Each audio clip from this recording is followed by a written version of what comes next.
Let me tell you something most people don't want to hear, but they need to hear it if they ever want to win. Stop expecting support. Stop waiting on people to understand your vision. Stop looking around to see who's clapping for you. Because the truth is, when you decide to rise, when you decide to change, when you decide to go after something bigger than average, resistance shows up before support ever does. And if you're not ready for that, you'll quit too early. See, a lot of you are disappointed, not because you're not capable, but because you thought people would cheer you on. You thought friends would believe in you. You thought family would understand the grind. But growth makes people uncomfortable. Your discipline exposes their excuses. Your hunger reminds them of what they settled for. So instead of encouragement, you get silence. Instead of help, you get doubt. And if you don't have the mindset to push without permission, you'll start shrinking yourself just to fit back in. This is where most people lose. The fight. They start asking, why nobody got my back? Why nobody believes in me? And I'm here to tell you, nobody's supposed to. This journey wasn't designed to be crowded. If you need applause to move forward, you're already in trouble. Real winners learn how to wake up motivated without a cheerleader. They learn how to work when nobody is watching. They learn how to keep promises to themselves.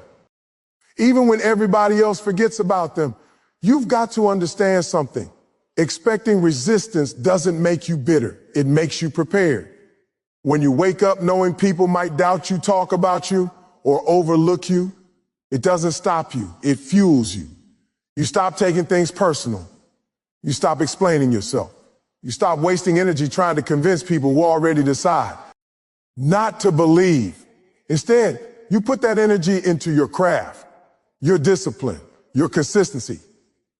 And let me say this clearly. When nobody checks on you, that's when you check on yourself. When nobody pushes you, you push yourself. When nobody sees your effort, you double it anyway. Because the moment you accept that no one owes you belief, you gain a dangerous level of freedom. You're no longer controlled by opinions. You're no longer slowed down by lack of validation. You move because you said you would move. Most people never reach their potential because they're emotionally attached to support. They need somebody to say, you got this. But champions learn how to say that to themselves in the mirror when it's dark, when it's hard, when quitting feels easier than continuing. That's where the separation happens. That's where the internal war begins. And every day you choose discipline over feelings, you're winning a battle most people avoid. So don't be shocked when the road gets lonely. Don't be surprised when your phone gets quiet. Don't be discouraged when people doubt your next level. That's not a sign you're doing something wrong. That's a sign you're finally doing something different. Because when you stop expecting support and start expecting resistance, nothing can stop you but you. Now let's get real, because this is where the fight actually is. It's easy to point fingers at people, at situations, at bad luck, at the system. It's easy to blame haters, competition, or circumstances. But if you're honest, the biggest thing standing in your way isn't out there. It's in here. It's the version of you that loves comfort. The version of you that wants results without sacrifice, growth without pain, success without pressure. That's the real opponent. Every single day you wake up and there's a conversation happening in your head. One voice says, stay where you are. It's safe here. The other voice says, get up, push harder, go further. And most people lose not because they can't win, but because they keep listening to the wrong voice. They negotiate with laziness. They make excuses sound reasonable. They tell themselves they'll start tomorrow, and tomorrow turns into years. Comfort is sneaky. It doesn't attack you loudly. It doesn't scream. It whispers. It tells you to rest when you should be working. It tells you to quit when you should be learning. It tells you that you've done enough when you've barely scratched the surface. And if you don't learn how to challenge that voice, it will quietly steal your potential while you think you were being patient. Let me tell you something. Winning requires you to become uncomfortable on purpose. You don't grow by accident. You grow by choosing discipline when motivation is gone. Why? You grow by doing what needs to be done, even when your body, your mind, and your emotions are begging you to stop. That's why this is you versus you. Because nobody else can make you wake up early. Nobody else can force you to stay focused. Nobody else can hold you accountable when no one is watching. You have to confront yourself daily. You have to look at your habits and ask, is this helping me or hurting me? You have to be willing to let go of who you've been comfortable being in order to become who you're supposed to be. And that's painful because comfort feels good. Familiar habits feel safe, but safety doesn't build strength and familiarity doesn't build greatness. Most people wait for motivation. Winners move on commitment. Most people wait until they feel ready. Winners move what? They're scared, tired, and unsure. They don't let feelings decide their future. They let standards decide it. They don't ask, do I feel like it today? They ask, what does the goal require from me today? And here's the truth. You can't defeat what you won't face. If you keep avoiding the hard conversations with yourself, the discipline you know you need, the work you know you've been postponing, then nothing outside of you needs to stop you. You'll stop yourself. But the moment you decide to confront that comfortable version of you, the moment you choose growth over ease, everything changes. Be cow. When you beat the version of you that wants to quit, nobody else can beat you. Let me prepare you for something most people aren't ready for. The higher you go, the fewer people can go with you. And if you don't understand that early, loneliness will feel like rejection instead of preparation. When you decide you don't want an average life, you automatically separate yourself from average conversations, average habits, and average thinking. That separation can hurt, especially when it's people you care about. But hear me clearly. This isn't punishment. This is the price. A lot of people quit, not because the work is too hard, but because the silence is too loud. They're not used to walking alone. They're used to being surrounded by noise, opinions, and constant interaction. But growth requires quiet. Discipline is built in isolation. Focus is sharpened when distractions fall away.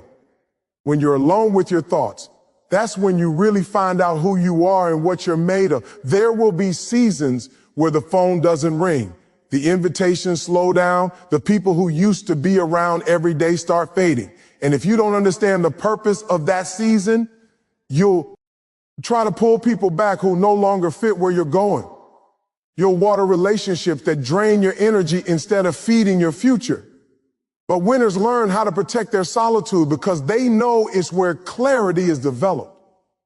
See, when you're isolated, you're not distracted by comparison. You're not distracted by gossip. You're not distracted by other people's expectations.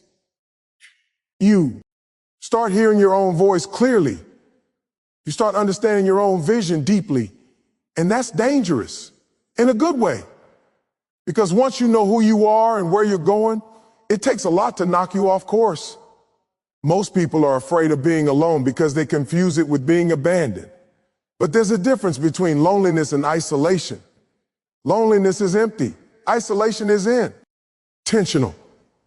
Isolation is saying, I'm willing to step back now so I can step forward later. Isolation is choosing discipline over distraction, growth over comfort, purpose over popularity. And that choice will cost you company, but it will reward you with strength. Let me tell you something. Every level of greatness requires a period of separation. Before the spotlight, there's solitude. Before recognition, there's repetition and silence. Before people celebrate you, there are long nights where it's just you and the work. And if you can't survive that phase, you're not ready for what comes after. So don't rush the process by chasing company. Don't run back to familiar spaces just because being alone feels uncomfortable. Sit in it, learn in it, grow in it. That quiet season is building something in you that noise never could. Discipline, resilience, and unshakable focus.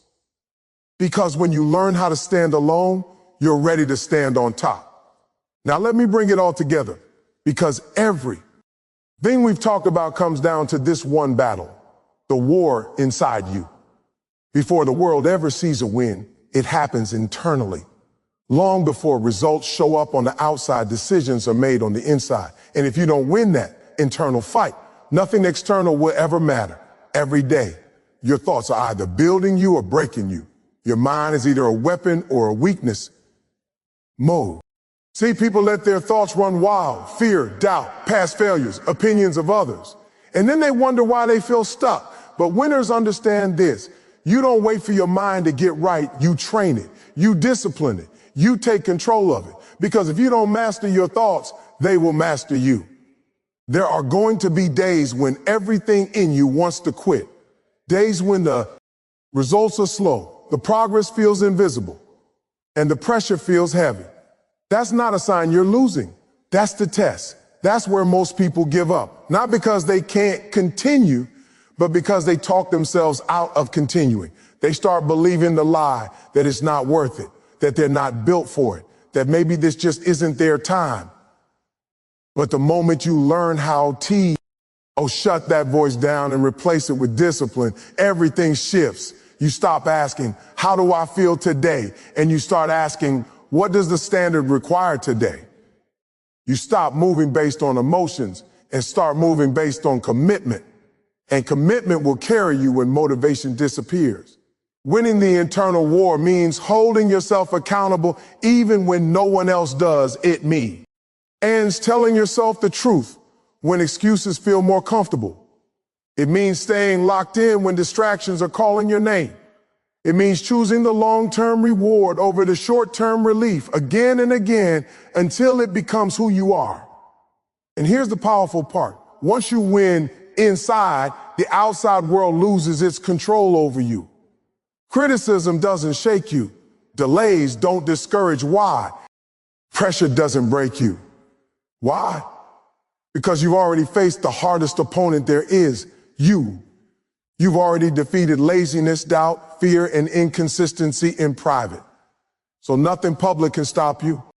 Most people want external victories, money, titles, recognition, but they skip the internal work. They want the trophy without the transformation. But real success changes you before it rewards you. It hardens your discipline, sharpens your focus, and strengthens your character. And once that happens, success becomes repeatable, not accidental. So don't underestimate the daily choices. Don't ignore the small battles. Every time you get up when you want to stay down, every time you push when you want to quit, every time you choose discipline over comfort, you're winning the war that matters most. And when you win that war consistently, the world has no choice but to follow.